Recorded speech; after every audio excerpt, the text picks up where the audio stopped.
Before we get started, just a reminder that you can find all of my available rental properties on my website at marcguzman.com. If you own an investment property, click on the Owner Services section to see our complete list of services. This episode is brought to you by Baniqued Commercial Real Estate. There's more to building wealth in real estate than simply buying and holding. You need to have an entry and exit strategy. You need to know when to invest, have a plan to maximize return during the holding period, and have an exit strategy to sell and exchange the property into a bigger investment. This takes a set of highly qualified professionals to guide you from buying your first investment property to eventually upgrading to the 100-unit complex, providing wealth for you and your family. Brian Baniqued and David Peel have over 35 years of combined experience specializing in helping families build wealth through real estate. They assist you in putting your investment on autopilot and will guide you along each exchange. Visit them at www.bcre.co. Again, that's www.bcre.co to give your future a jumpstart. Today on Highest and Best, we continue our running analysis of rent control and Prop 10. Joining us on the podcast today is Brian Baniqued, my business partner here at BCRE. We continue to look into the Haas Institute's rent control report and breaking down what the report gets right and wrong about rent control in the Bay Area. Okay, so Brian, thank you for coming on to the podcast. Hey, thanks for having me on, Marc. I'm surprised I haven't had you on since I came and joined the company over here since January 1st. So it's been 10 months. Yeah, solid 10 months. Has it been that long already? Yeah. Wow. You know, time flies. It just doesn't feel like that at all. I mean, It does, right? That's part of like being able to have a happy working environment. Yeah, and it's funny because we just clicked right away when we started talking about business, and then when we made the move and opened up BG Asset Management together, it's just been like a small little family. Yeah, no, absolutely. It's just like, long lost brothers. Yeah, yeah. Or I'm the long lost kid, and you and David are the husband and wife that is fight. definitely a much more interesting story where you have the domestic partners and you're the son that's always watching the two parents bicker. I like that. And you know, probably for a lot of people that are watching or listening, they don't understand that reference. But we will do another show with David Peel here on the show, and then I think people will understand the full dynamic between the three of us. I think that would be good, but we'll just have to lead up to that. That way they don't just get immediate shock. Yeah, yeah. So today's episode of Highest and Best, we want to discuss Prop 10, and we also want to discuss, so if anyone has not listened, go back to the Ask Marc Anything show, which is episode number 170. 170, episode 170, and go back and listen to my thoughts on the Haas Institute briefing report. And so, Brian, we're going to kind of jump into both Prop 10 and this briefing report, get your opinion on it. I want your opinion and people to listen to your opinion on it because you deal with this on a day-to-day basis from a real estate analysis point of view. You deal with commercial investors and even residential investors of 1 to 4 units, but you come at it from a completely different perspective on how people can make a fair rate of return on their property and how they can also improve their wealth and overall financial well-being, right? So I really want to get your take on how Prop 10, rent control, and all this affects properties. So let's get right into, now, did you have time to take a look at the report? I did, yes. I did get a chance to look at it and, kind of get an understanding, try to put myself in the position of the authors and the point of view they were coming from. But I also was able to compare and contrast that to my own personal experience. As you said, not only as a real estate agent, real estate broker for the last 27 years, but also a property owner, somebody who actually owns apartment buildings, traded up from smaller to much larger, being able to see the perspective of what's happened over the last 27 years in the Bay Area. It's compare cities that have rent control versus cities that do not have rent control and the benefits between the two. And then more importantly, throughout my career, I've even had the opportunity to build ground up, not only as a condo developer, but also as an apartment building developer. So owning existing older apartment buildings and even being able to understand the cost and the endeavor of having to go through planning, building, and the motivations of why somebody would come at building a brand new apartment building, which of course speaks to and answers the whole problem of too little housing in the Bay Area, which is what causes rents to go up. And the very, very reason why the authors of Proposition 10 are even proposing more stronger rent control laws that would not only affect the existing housing stock, but would now even cross over and exist and affect brand new developments, which is the whole purpose of Costa-Hawkins, which is what Yeah, Prop 10 seeks to abolish. yeah. One of the things I pointed out on yesterday's episode is the Haas Institute report claims that one of the people that are against rent control claim that rent control causes lower inventory, causes a lower supply of housing. And that's one of the biggest arguments against rent control. And so their argument states that, well, that's not true because in Oakland, San Francisco, and Oakland, San Francisco, and San Jose, they've created the highest number of new developments after the year 2000. But that report goes to show why, and it's because of Costa-Hawkins. Yes. The reason why 43% of the entire housing stock is in those three cities with rent control is because of Costa-Hawkins.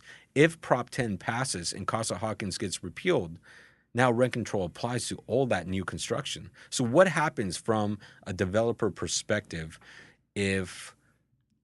actually, why don't you explain, number one, why developers want to build in Oakland, San Francisco, and San Jose when there's rent control? And then number two, what could potentially happen when or if Prop 10 passes? So there's a couple of questions there. One, the primary question that you asked is, why would this report go to show that the highest amount of high-class developments have taken place in cities like San Francisco or Berkeley that have rent control?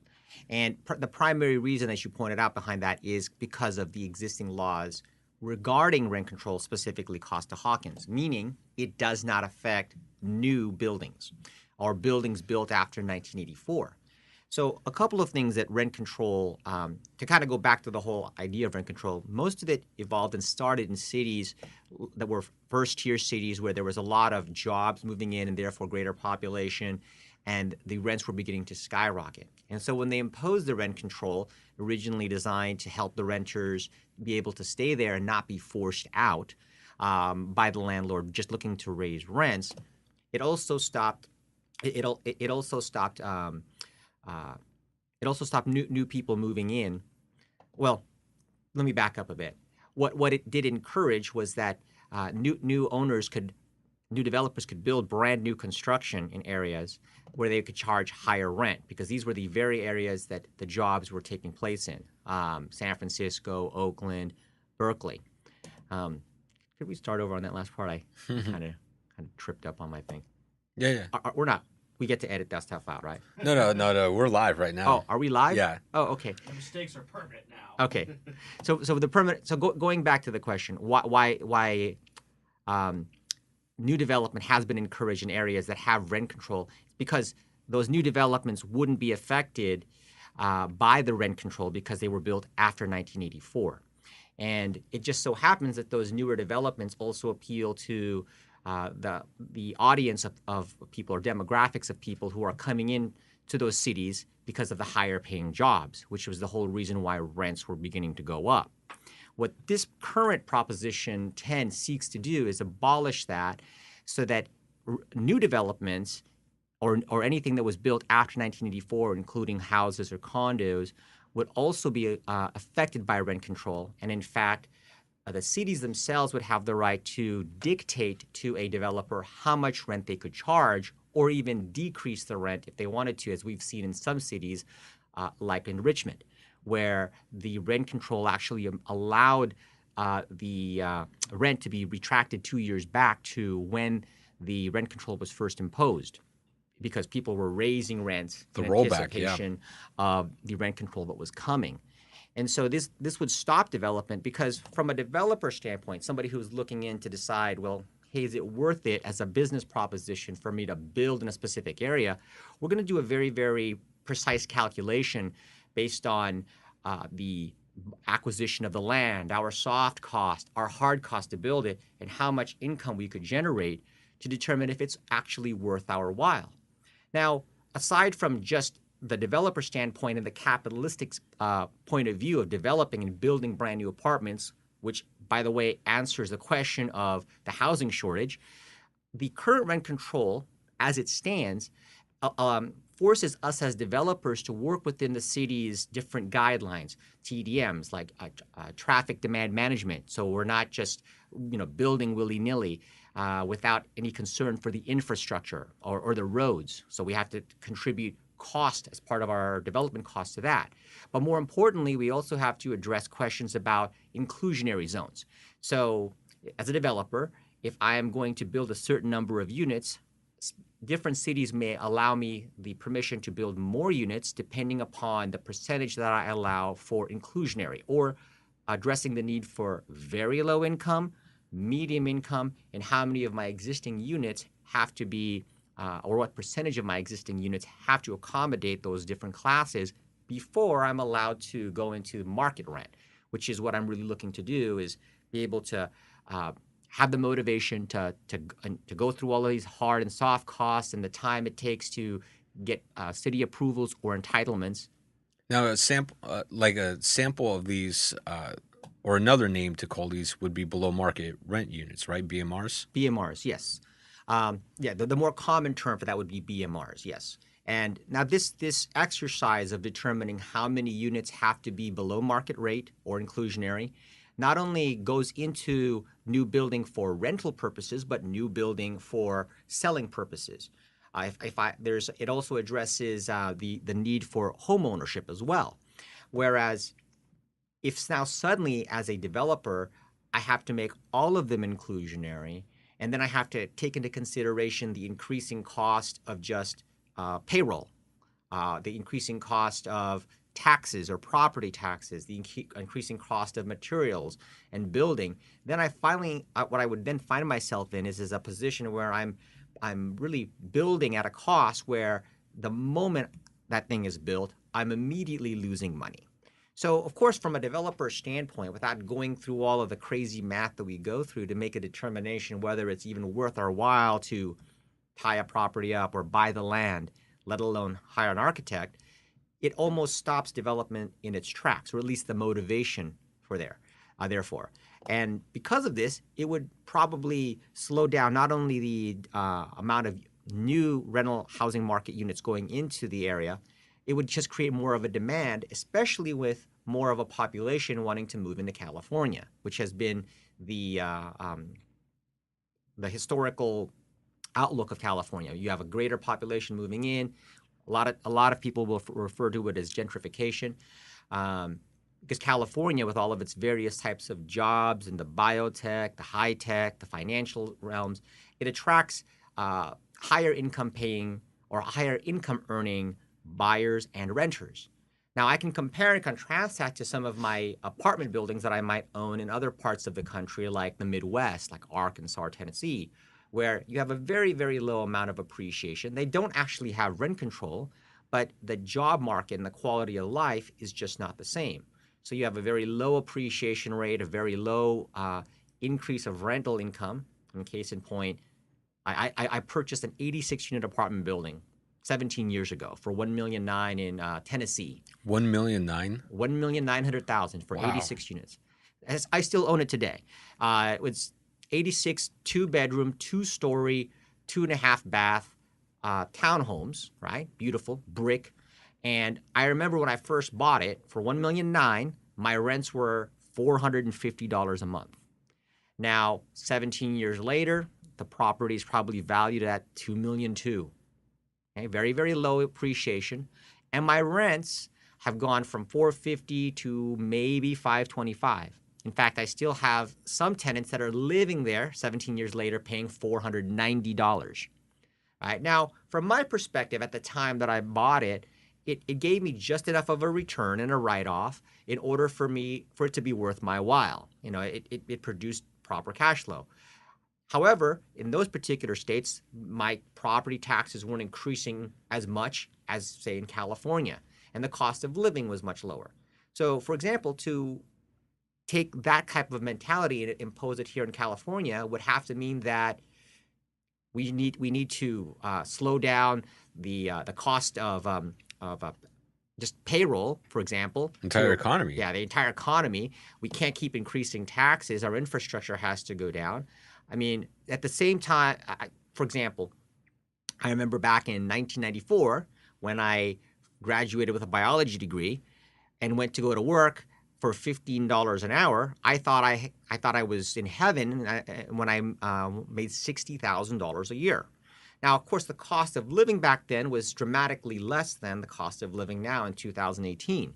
However, that $60,000 income that was so prized 18 years ago is now considered medium, if not low income, in many of the areas. So, for In Prop San 10, Francisco, if you're under 100,000, it's low income. you're considered low income. Whereas back in 1994, if I made $60,000 a year, I thought, wow, I had made it. Life was great and it was wonderful, right? But people get raises. The jobs become more technical. Income increases, property taxes increase, utilities increase. I remember when water, garbage were significantly less, but all of these costs continue to go up. Well, a good example is recently with the California drought, East Bay Mud here in the Bay Area raised all the prices and placed a lot of fines because of water usage, and they wanted to really discourage people from using too much water because we are in a drought. However, as soon as the drought ended, East Bay Mud never retracted on those higher fees. They just left them be. Yeah, absolutely. And we see this all the time. So with the different costs going up, landlords have to be in a position, whether they have existing apartment stock, to be able to raise the rents. And at the same time, these rents don't just go up because landlords are, greedy and get to raise it to whatever they want. There's a demand. There's the whole what a buyer will pay or what a tenant will pay. So if the demand is there and people are able to pay the cost, then this is also a direct action of rents going up, which, by the way, is a direct action of employers paying their employees more. And that's because the economy is doing well. You compare that to other places like Tennessee, where the economy there is much slower, people's incomes is much lower, but the quality of life isn't there either, right? So again, speaking to a lot of the points and reasons for rent control that Prop 10 speaks to, it fails to take into consideration the big picture, right? So we would literally have to change a number of factors here in California for it to work. Like stop raising property taxes, stop giving people raises, stop raising the cost of gas. Then we can easily begin to control and curb and just keep rents exactly the same, but everything else also would take its toll on that. Now, for developers in rent control areas, one of the reasons why they're encouraged is because they can also charge higher rents, which allows them to eventually sell a property for more money, which makes financing a lot easier to obtain, and they're able to actually make these developments happen. If prices for new construction get limited and restricted, would that essentially wipe out a developer's motive to develop in these cities?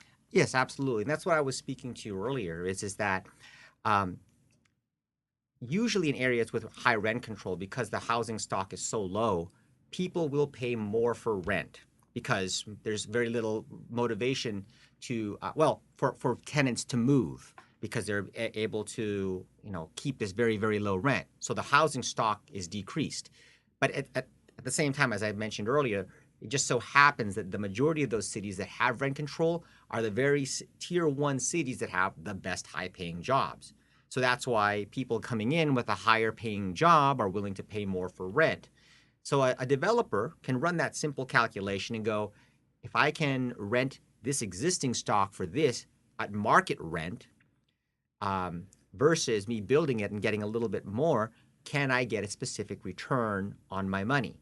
right? And if I add in all the costs of buying the land, paying the architect, paying the city's different fees for the traffic impact, the school impacts, again, all of these various things that this particular study doesn't really address is that all of the cost to build brand new apartment stock also contributes to the infrastructure of the city, not only from better streets to better schools, but it also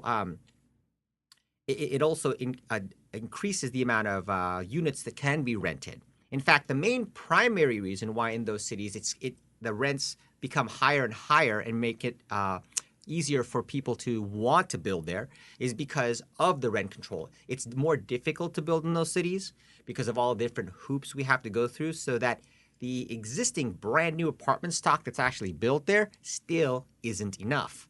So, for example, if you were to take all of the existing permits that have been pulled in San Francisco and or the existing projects that are actually being built right now, and you were to build them all out and then have them all fully occupied, there would still be like 3,000 or 4,000 units short of the actual housing demand because they make it very difficult to build that. So if all of a sudden there's no more financial incentive, then of course that's going to slow down dramatically. In fact, probably the existing permits that have been, or entitlements that have been allowed, would probably stop building altogether. And then the ones that may have gone to that point of no return of just having to build the unit, of course they're going to probably have to build the unit and then potentially have to decide on how they're going to weather the various losses that they're going to incur, because now suddenly somebody else who doesn't really have a context for how much they spent and what they're into it for and the whole reason and motivation to build it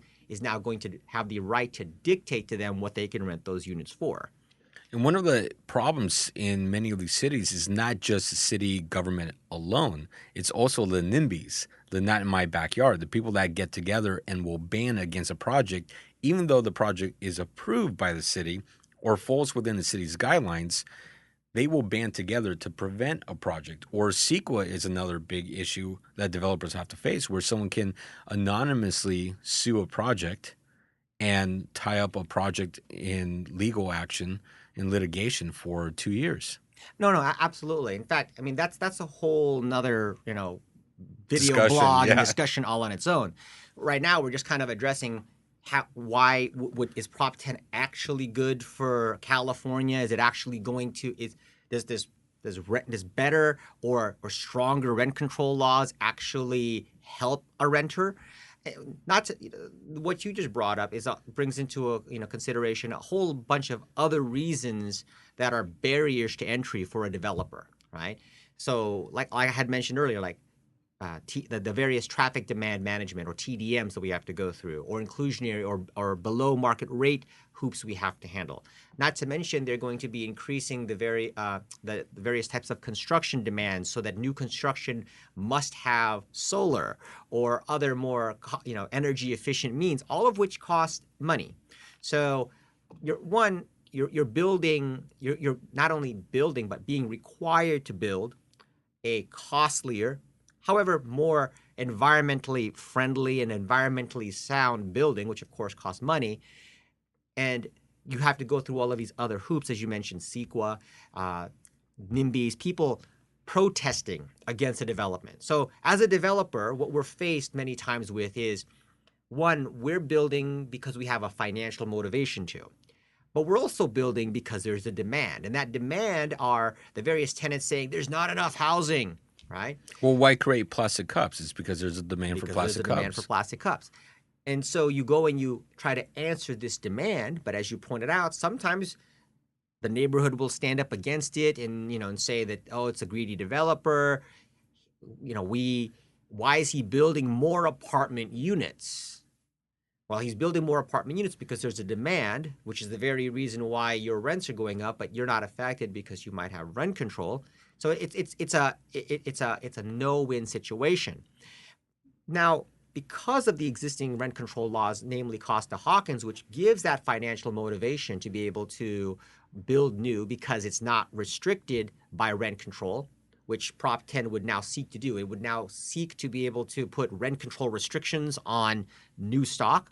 And single family and homes. single-family homes. In fact, I just got a newsletter from the city of Berkeley that they have Measure Q on the ballot.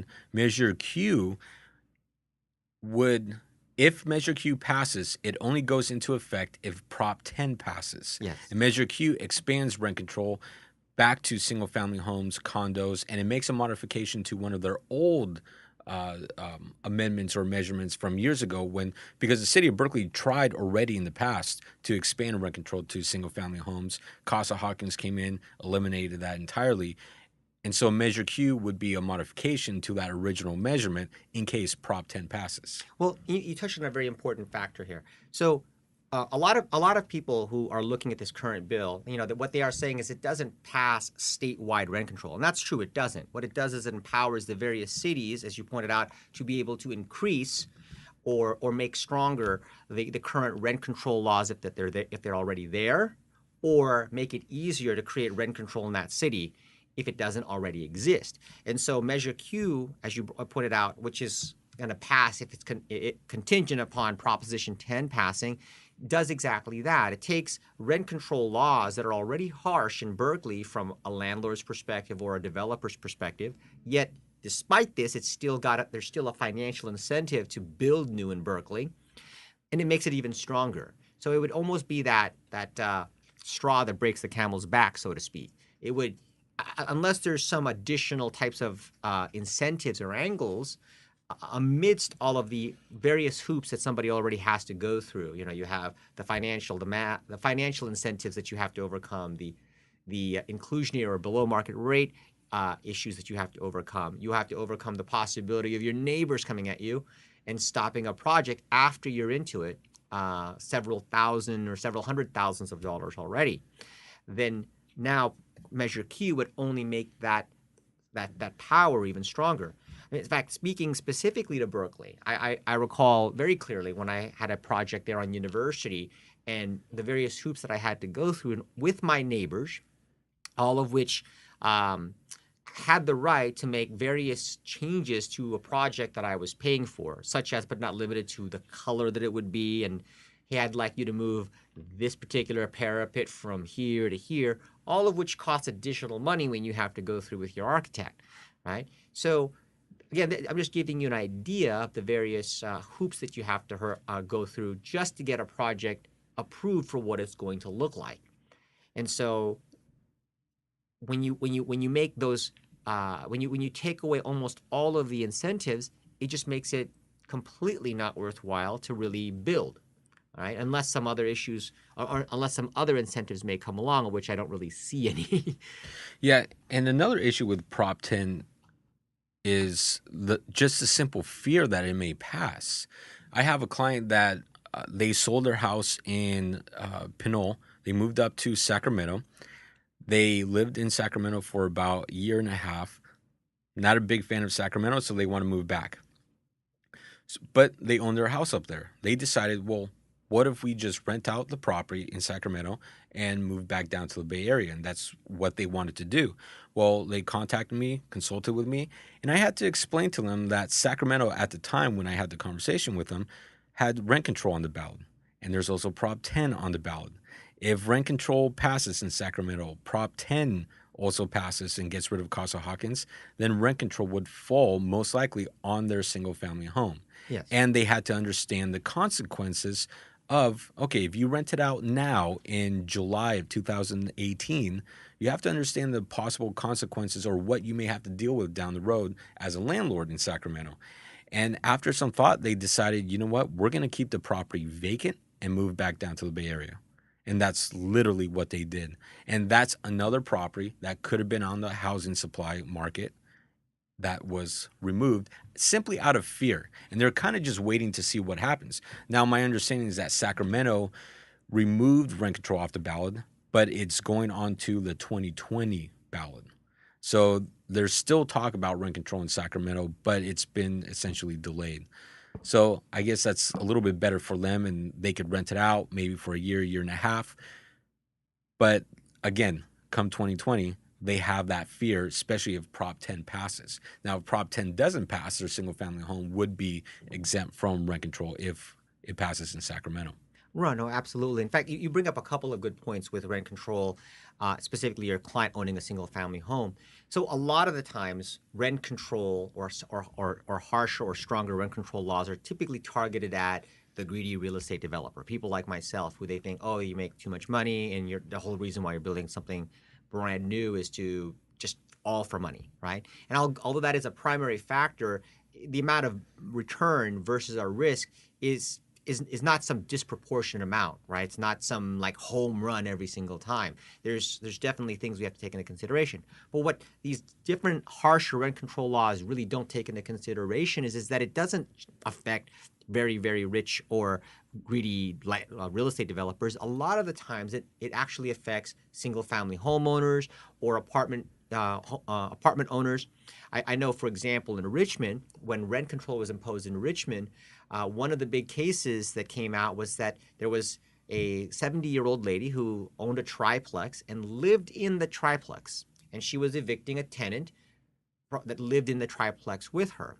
However, with the advent of rent control, not only was she prohibited from being able to rent that to get to evict the tenant, or she was delayed, which caused, this lady who was 70 years old on a very fixed income, a lot of money, a lot of time, but it also put her in a position where people protested outside of her I house. remember that. And and again, these were the actual faces of the landlords that were most affected. It wasn't the big developers or apartment owners of 100-unit buildings or things of that nature. It was typically the little landlord owning just a few units or even living in the apartment unit herself, just like your clients who just want to be able to rent out their home so that they can afford to make their mortgage payment, but out of just pure fear of being able of just being dictated to what they could do with their home, not even being able to sell it because you've got very, very harsh rent control laws in there, would rather take the financial hit of not renting it out and just moving back to the Bay Area. So, when I read the report, I found it to be very, very one-sided because it speaks from a perspective of people who hold great PhD degrees, but have never found themselves, for the most part, in the shoes of a landlord, or had to go through the motivation of why to take the risk of building a brand new development or not. So you're just speaking to all of these different things, but while failing to address a lot of the bigger picture. Yeah, one of the problems with the report too is they quoted themselves in many of the footnotes, studies that they've done themselves. Right. And so when you have a one-sided report and they're quoting other reports that they've done themselves that may also be one-sided, now you have a very flawed report. No, I 100% agree. They didn't really. It was a very one-sided report. They didn't really address or take into consideration other parties. They quoted themselves many times, and they don't really have the perspective of a landlord or a developer, right? So I could understand if they were speaking from that standpoint, being able to look at the big picture and address that, but they were really only looking at it from their standpoint, and Now, where the do you various studies that they've done throughout the years and things of this nature. Yeah. Now, where do you think if Prop 10 passes and cities like Berkeley that are already ready to expand the rent control to other units, where do you see developers going to in That, terms of building? that's a big unknown question, honestly, because if Prop 10 passes, it even though it's not exactly statewide rent control, it's it, it's as close to statewide rent control as we currently have. But it also takes away a lot of the incentives to wanting to build brand new. Because you could be in the middle of a development project and then out of nowhere, they pass rent control. Yes. And then now you're screwed on your development project. Yeah, no, that absolutely is a possibility. In fact, I recall many clients back in 2015 who may have bought an existing apartment building and went through the normal channels of raising the rents appropriately, but then come to find in 2017, the rent control that passed actually rolled back the rents to 2015. So all these people who purchased property in 2015 had their property taxes increase as a result of their ad valorem rate or things of this nature, their cost increase, and also bought it with the motivation that they would be able to go through the regular rental increases, suddenly have their rental increases rolled back 20% to what they purchased it for 2 years prior. They found themselves in a precarious financial situation. Many of them are just kind of like hanging on, right? And then just kind of like trying to bide time and also, put money into the project and work within the existing rental increases that rent control now allows them to do. So even for those individuals who have gone through it, there's not really a clear answer yet. They're just kind of biding time, trying to hang on to their investment. And so, speaking to your question about new developers, where would we go? It's a big unknown, right? I mean, like I said, there's for whatever reason, regardless of the hurdles we have to go through as a developer, there's always been some type of financial incentive that has presented itself. However, you don't go into an investment or a costly endeavor under the wishful premise of wishful thinking, which is what you would really be doing going into a new development or finishing an existing development, knowing what negative impact Prop 10 might have on your investment, right? So I know in speaking with a lot of different developers who are in a similar boat, it's a big unknown question for us because it's not a straight answer. In the past, when it was just restricted to a city, it was the question was always pretty obvious. Let me go outside to the city right outside it. And so that's why you've seen, if you, again, going back to San Francisco as the center or the epicenter of a lot of this, people just kept expanding into other cities like Oakland or Berkeley. And then, of course, eventually rent control came to Oakland. I remember when that occurred, and then eventually rent control came to Richmond, which was the next viable step of where developers and landlords would go, where they could actually have a financial incentive. But then now with this new proposition, totally abolishing or not the whole incentive for building new, which increases the housing stock, right? Then it just becomes a big unknown. Yeah, speaking of the housing stock, both candidates running for governor want to build more housing. They understand Prop 10 is detrimental to building more housing stock. In fact, Cox wants to build 300,000 units per year, which is pretty aggressive.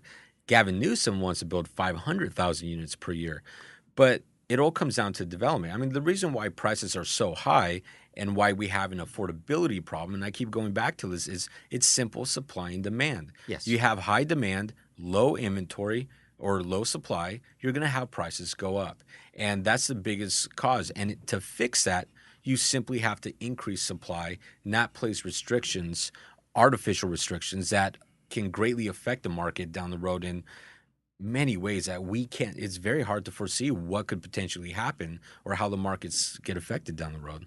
No, absolutely. In fact, if it was easier to build new housing or there were more incentives, and we would actually probably have less rental increases just for the simple fact that there would be new demand. I mean, there would be more supply to meet the demand. Yeah, I'm not going to raise my tenants' rents by 5% if I know they can go to another place for the exact same price or less. Yeah.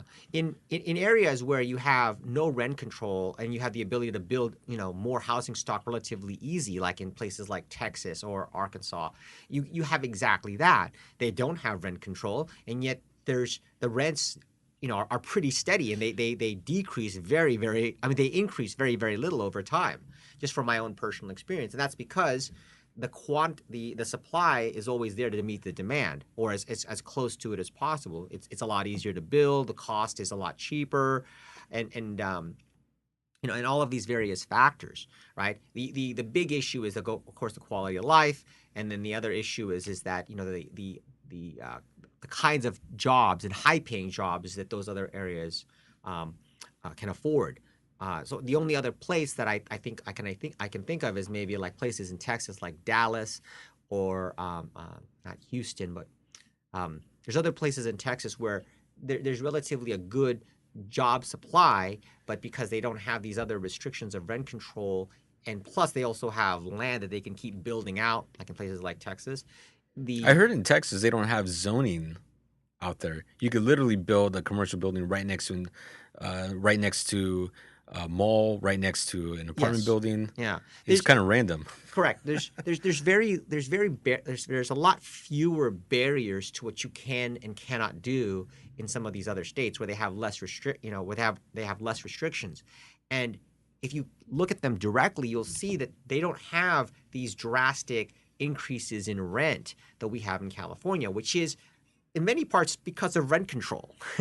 And so when you take away the incentive to build more houses, it doesn't make it more affordable because you're going to stop and cap off almost the existing housing supply in an environment where you attract high paying jobs. So more people will come in looking for places to rent and find less supply. So of course rents will go up. I mean, this is the whole places like New York, for example. New Or York has a lot of cities with rent control. yes, they have a lot of rent control. And there's a great study on rent control in New York, well, across the entire state of New York. And it shows that there's no way to target rent control to help out the people No. that really need the help. Yeah. And one of the problems is they saw that the target groups, the poor, the elderly, and families, were equally as likely to be in controlled units as non-controlled units. Absolutely. Yet the non-controlled units were paying higher rents because of the presence of rent control. And another thing too is people notice that when rent control units came onto the market, tenants were willing to pay more knowing that they would have restricted rent increases in the future.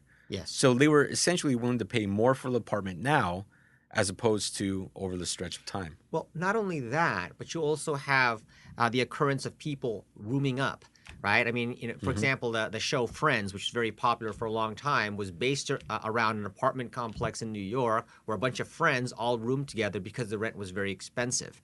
And so you started to see that same occurrence in San Francisco, where you might have 3 people or 4 people rooming up in a 3-bedroom unit paying $5,500 a month, which is greater than my mortgage payment.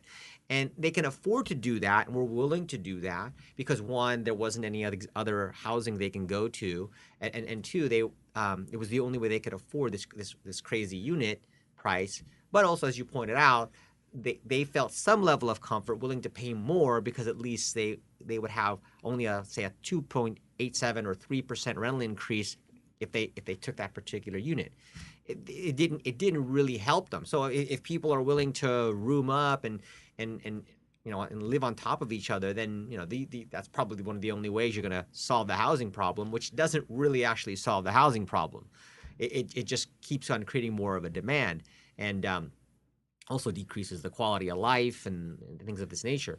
So, like, for example, in current developments that I'm doing now, we're finding that we actually have a higher push to build more 1-bedrooms and studios, primarily for that very reason, because those same people who are willing to room up in a 3-bedroom and pay some crazy rent would actually be willing to pay slightly crazy rent for a studio or a 1-bedroom, but be able to have it all to themselves.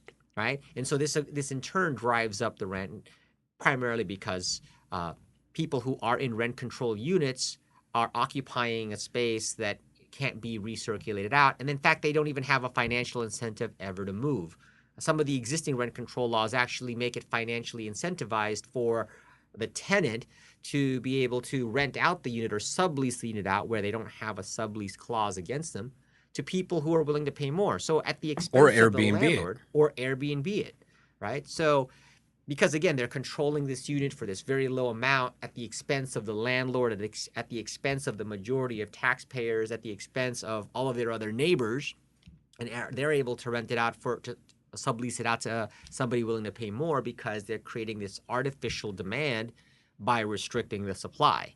So again, all of these reasons why not to pass this are the very reasons that this particular bill fails to really address. It just really addresses mainly from the standpoint of the amount of people who would vote for or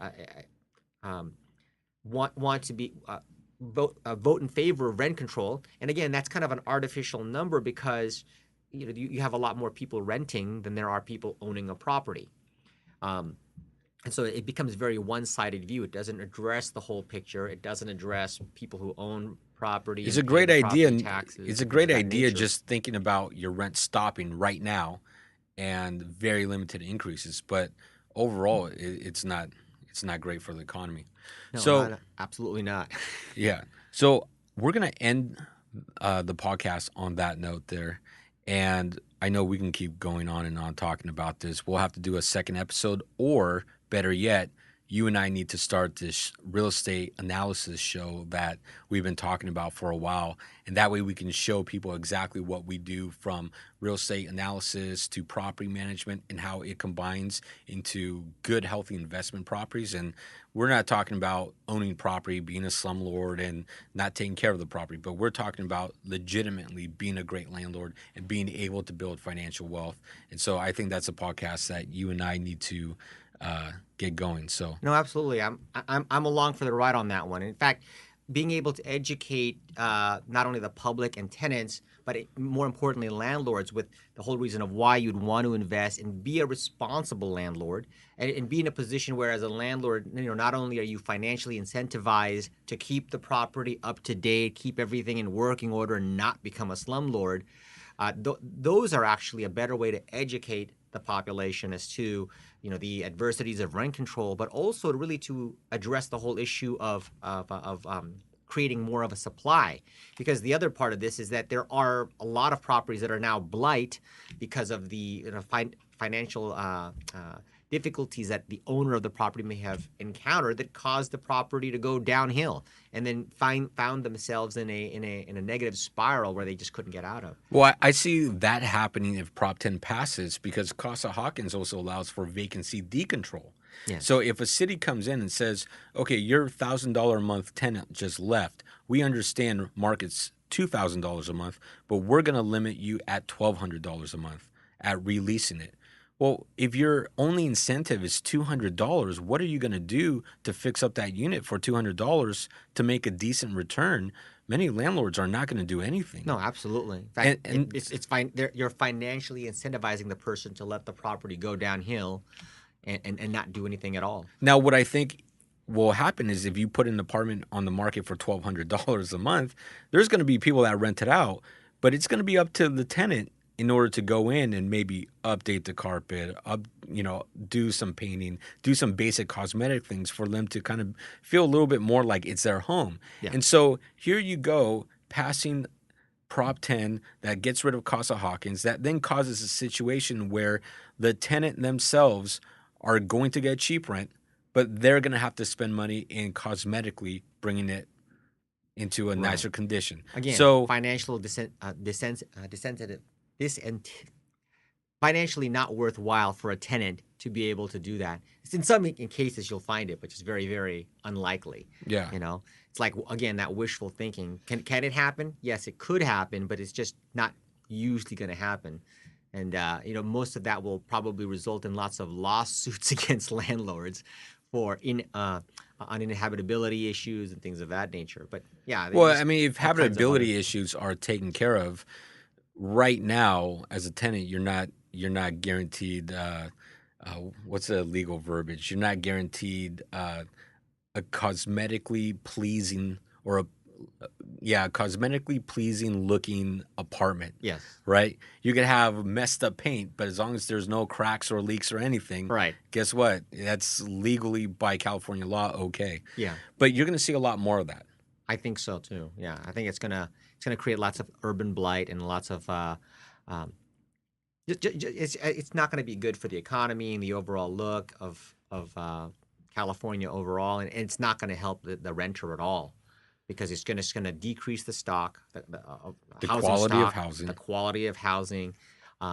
Again, in an environment where the property taxes, the cost of living continue to go up. And things of that nature. It's just two diametrically opposed things hitting each other, and usually it doesn't work out well. Yeah. So I mean, there's a lot to be seen, and hopefully it doesn't pass. But the fact that it's just constantly looming over the head, as you pointed out, does have a lot of homeowners landlords and developers in fear just of the unknown. Yeah. So before we end this podcast, I do want to tell people that we are tasting here East Brother Beer Company, their Pre-Pro Lager, which is actually really good. Did you try it? I have, yeah, no, Yeah, actually, it's really good. since you turned me on to East Brothers Beer, or that's their name, right? East Brother Beer, yeah. Yeah, it's like, I mean, I'm not a big beer lover myself, but I do like the taste of specific craft beer. I've turned on several friends to them, and they've now become repeat customers. It's actually it's a great brand, and they're a great group of guys. Yeah. So definitely support East Brother Beer Company. And Brian, thank you for being on the podcast. We'll create that show. We'll get it launched here. Probably in January would be a good goal to get that launched. But if someone wants to contact you, do business with you, what's the best way for them to do that? Well, they can hit me up on my email at brian@bcre.co. That's Brian with an I, BRIAN, the @ Bravo Charlie Romeo Echo, and it's a .co. There's no M, so that's brian@bcre.co. Also, they could just come down to our offices here on 2801 Panola Valley Road. Set an appointment, and I'd be happy to sit down with a consultation and give them an idea of. I always like to take from the approach of where is that person now and where do they want to go. So whether they're a first-time investor or first-time buyer, or somebody who's got income property and want to know what their return is and how do they improve, or somebody who's very, very sophisticated, owning several hundred or several thousand apartment units. Every client's different, and so really, that's the best way to get a hold of me. Contact me, and we'll sit down and figure out where they're at and where they want to go. Great. So again, thanks for coming on to the podcast. Thanks again for having me, Marc. Thank you so much for listening to the podcast. Thank you to our producer, Sam Lubman. Please subscribe, like, comment, and share the podcast. Remember, you can listen to the podcast on iTunes, Podbean, iHeartRadio, Google Play, SoundCloud, and anywhere else you listen to podcasts. For more information on my business as a property manager and real estate team, go visit my website at marcguzman.com. I really want to thank all of you for listening. It means the world to me, and I hope today's episode provides you value in your day-to-day life. I created this podcast to help showcase the many great people that live in this world and help share some knowledge that I've learned along the way in life. Again, thank you for listening. Check out our sponsors, and I'll catch you on the next episode.